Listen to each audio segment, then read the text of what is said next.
인사 나누시겠습니다. 빛으로 오신 예수님. 오늘 말씀 제목은 각 사람에게 비추는 참 빛이라는 제목입니다. 이번 주 토요일 12월 25일 11시 성탄 예배에 여러분들 다 참여하시기를 권면합니다. 다 오실 것이죠? 이번 성탄절에는 정말 빛으로 오신 예수님을 바라보는 그런 눈이 띄어지는 귀한 메시지가 준비되어 있습니다. 여러분 꼭 참석하시기 바랍니다. 요한 사도는 예수님은 세상에 빛으로 오셨다고 했습니다.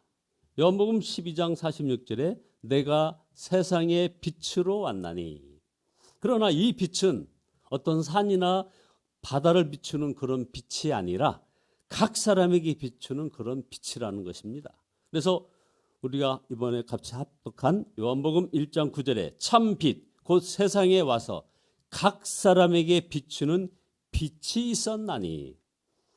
자, 사람에게만 비추는 빛이란 무슨 말입니까?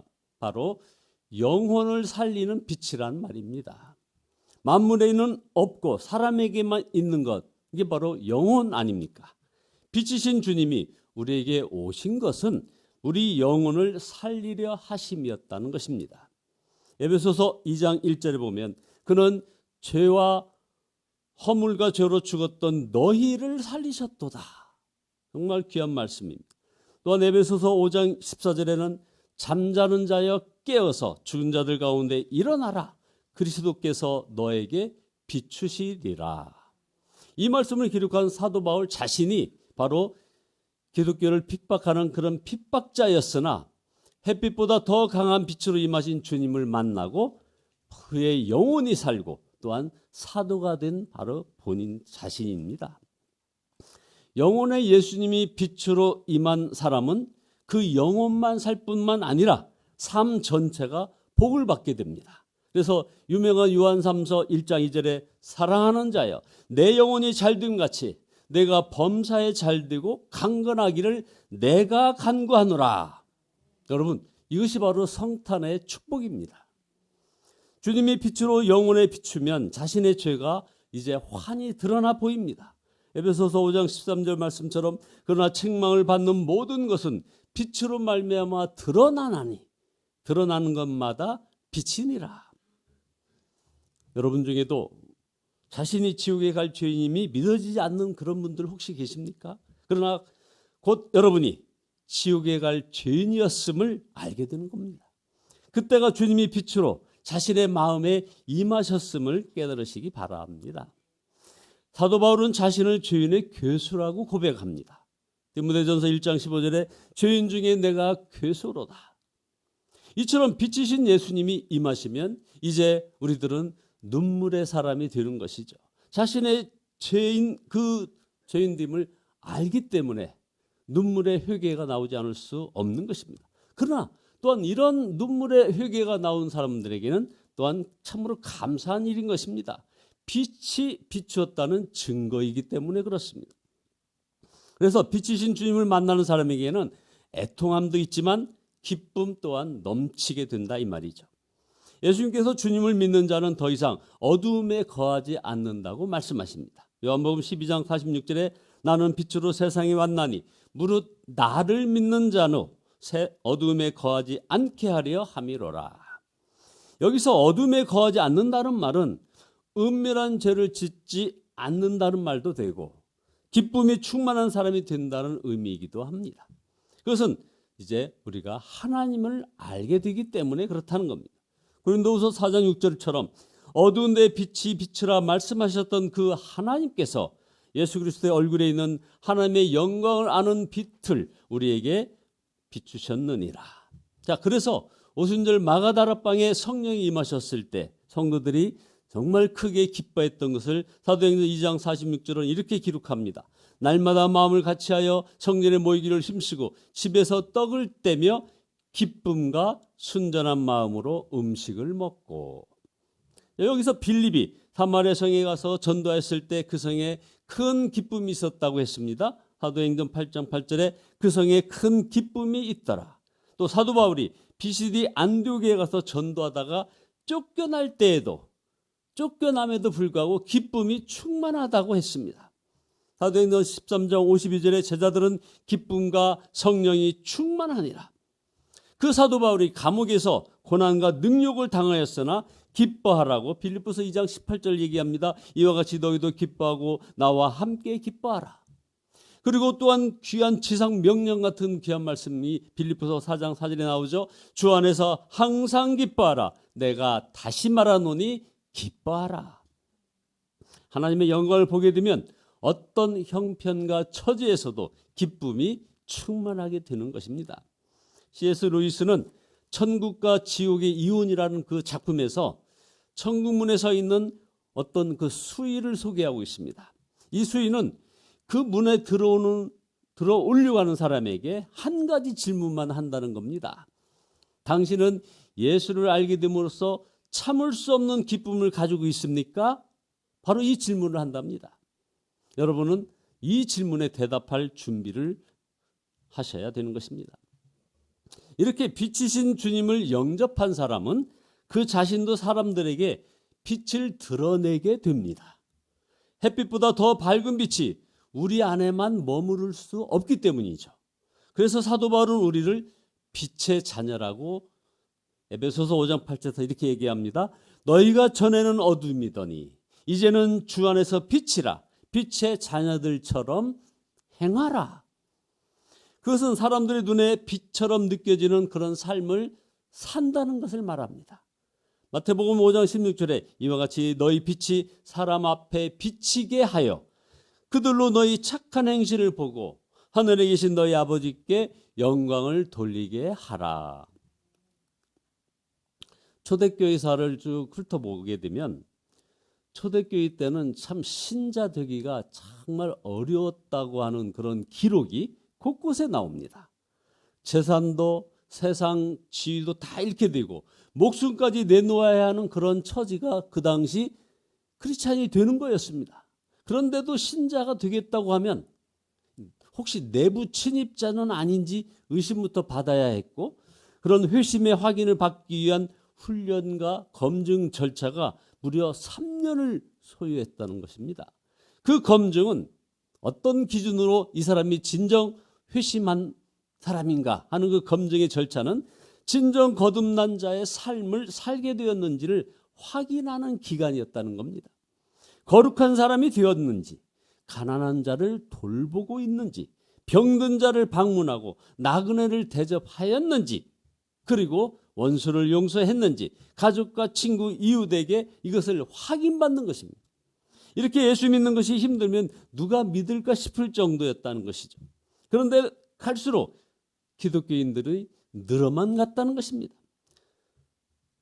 AD 4세기 초까지 기독교인의 수의 그런 폭발적인 성장은 정말 경이롭기까지 한 것입니다. 도대체 재산, 지위, 생명을 잃는 그런 위험한 일임을 알면서도 그들을 하나님께로 이끈 그런 그리스도인의 그 매력은 무엇일까요? 바로 거룩한 삶, 용서와 사랑의 삶이었다는 것입니다. 초대교회 문서들에서 보면 불신자들에게 전도하라는 말이 거의 나오지 않습니다. 참 이상합니다. 가장 전도가 필요한 시기인데 전도하라는 말이 거의 나오지 않아요. 그것은 당시에 다 사실은 너무나 위험한 일이었기 때문에 그런 거겠죠. 그러나 또한 그리스도인의 전도는 말이 아니라 구별된 삶으로 되어져야 한다는 그런 의미이기도 했다는 것입니다. 그래서 초대교회 예비 신자를 위한 교훈서에 보면은 여러분의 빛을 사람에게 비추십시오. 우리는 말이 아니라 행동으로 말해야 합니다라는 그런 기록이 지금도 남아 있습니다. 그래서 프랜시스가 항상 복음을 전하세요. 그러나 필요한 때만 말을 사용하세요라고 하는 말은 아주 유명한 말입니다. 세상 사람들이 전도를 싫어하는 것이 아닙니다. 진정한 전도자가 오기를 기다리고 있는 것이죠. 사람들에게 빛이신 주님을 만나게 해줄 전도자를 간절히 기다리고 있습니다. 이런 사람이 되는 것이 바로 성탄절의 은혜요 기쁨인 것입니다. 거룩하라는 하나님의 명령은 저나 여러분에게 사실은 너무나 무겁고 부담스러운 그런 말씀입니다. 사실은. 그러나 하나님께서 우리에게 너 죄짓지 마라, 거룩하게 지내라, 이렇게 명령만 하시는 것은 아니지 않습니까? 주님이 친히 우리 안에 오셔서 우리를 거룩하게 하신다는 것입니다. 고린도전서 1장 30절에 보면 너희는 하나님으로부터 나서 그리스도 예수 안에 있고 예수는 하나님으로부터 나와서 우리를 지혜와 의로움과 거룩함과 구원함이 되셨으니 라는 말씀이 있습니다. 이 복음을 깨달은 후에는 이제 거룩하라는 이런 명령은 부담이 아니라 기쁨이요 기대가 되었다 이 말입니다. 죄로 인하여 넘어졌을지라도 낙심하지 않게 되었고 다시 거룩한 삶을 살 그런 용기를 잃지 않았던 것입니다. 마치 A+ 학점을 보장받고 공부하는 그런 학생의 심정이었던 것이죠. 빛이신 주님이 임하였을 때 나타나는 가장 대표적인 삶의 열매가 사랑입니다. 우리 인생에서 최고의 가치가 사랑입니다. 하나님을 사랑하고 이웃을 사랑하며 사는 것이죠. 그러나 하나님에게서는 우리가 저절로 하나님을 사랑하게 만들지 않으셨습니다. 하나님을 거부하고 마귀를 택할 자유까지 우리에게 주셨습니다. 왜 그렇게 하셨을까요? 진정한 사랑을 하려면 반드시 자유가 있어야 했기 때문입니다. 어쩔 수 없이 하나님을 사랑할 수밖에 없다면 하나님을 사랑하는 것이 어찌 하나님의 기쁨이 되겠습니까? 하나님께서는 우리가 강제로 하나님을 사랑하게 만드시지 않으셨지만 또 무책임하게 우리를 내버려 두시지도 않으셨습니다. 예수님을 보내주셔서 빛이 우리 영혼에 비추어 우리 영혼을 살리신 것입니다. 하나님을 바라보게 하시고 하나님을 사랑하게 하시려는 것이죠. 그러나 예수님이 빛으로 오셨다면 왜 어떤 사람은 예수님을 만나지 못하는 것일까요? 주님을 바라보지 않고 그냥 세상만 바라보며 살기 때문에 그런 것입니다. 그래서 빛이신 주 예수님을 바라보라는 것입니다. 히브리서 12장 2절에 보면 믿음의 주여 또 온전케 하신 이인 예수를 바라보자. 성탄절은 그리스도께서 빛으로 오셔서 우리에게 비추인 날을 예배하는 날입니다. 예수님은 창조 전에 이미 존재하셨습니다. 그러므로 성탄절에 빛이신 예수님을 바라보며 오시기 바랍니다. 계속 주님을 생각하십시오. 그러면 빛으로 오신 예수님을 만나게 되는 것입니다. 결론입니다. 어떤 중독이나 세상죄에 빠진 사람에게 필요한 것은 어떤 강한 의지가 아니라 진정한 용서와 사랑임을 우리는 알게 됐습니다. 쾌락보다 더 행복하게 해주는 것, 이것이 바로 사랑이라는 것입니다. 건강한 가족과 친구, 동료와의 따뜻하고 친밀한 관계는 사실은 마약보다 훨씬 강한 그런 행복입니다. 그렇다면 하나님을 만나고 사랑하게 되면 어떻게 삶이 바뀌지 않겠습니까? 미움과 원망과 마음의 상처에서 벗어나게 되는 것입니다. 돈과 권력과 쾌락과 술과 방탕에서 벗어나게 되는 것입니다. 성탄절의 축복이 바로 그 놀라운 하나님의 사랑이 우리 영혼에 부어지는 날인 것입니다. 여러분 모두 이번 성탄절에 빛으로 오신 예수님을 만나게 되기를 예수 그리스도의 이름으로 축원드립니다. 기도하시겠습니다. 아버지 하나님, 빛으로 오신 주님을 찬양합니다. 하오나 아버지 하나님, 여전히 저희들 마음속에 미움과 원망과 마음의 상처에서 벗어나지 못하고 있음을 고백합니다. 여전히 세상을 바라보며 세상 쾌락과 방탕에서 허우적댔음을 고백합니다. 이런 죄악은 날마다 반복해서 회개하고 고백하지만 여전히 그 저급한 수준에서 멈춰 있음을 고백합니다. 아버지 하나님, 용서하여 주시옵소서. 이제 성탄의 축복을 온전히 알게 하시고 하나님의 사랑이 우리 영혼에 깊이 부어지는 그 성탄에 빛으로 오신 예수님을 간절히 만나는 그런 시간 되기를 소원합니다. 우리 성도들 주께서 축복하여 주시고 그 예수님을, 빛으로 오신 예수님을 온전히 만나게 인도하여 주시옵소서. 예수 그리스도의 이름으로 기도드리옵나이다. 아멘. 찬송가 109장입니다. 109장입니다.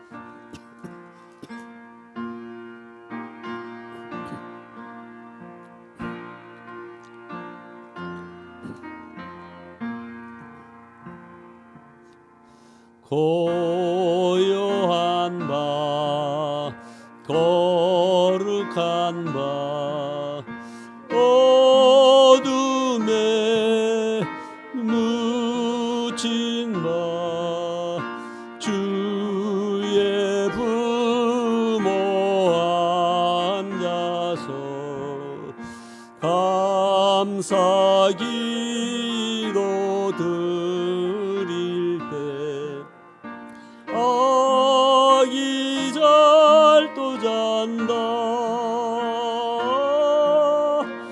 아기 잘도 잔다 고요한 밤 거룩한 밤 영광이 둘린 밤 전군 천사 나타나 기뻐 노래 불렀네 구주나셨도다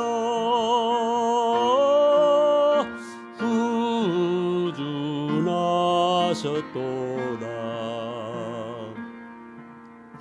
고요한 밤 거룩한 밤 동방의 박사들 별을 보고 찾아와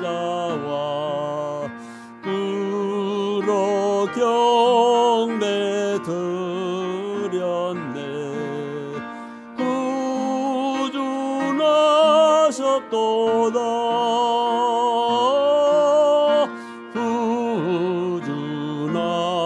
구주나셨도다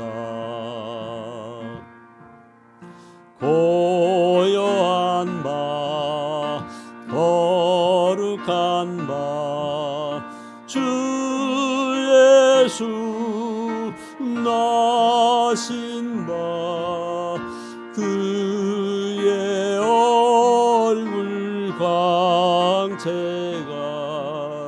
세상 빛이 되었네 구주나셨도다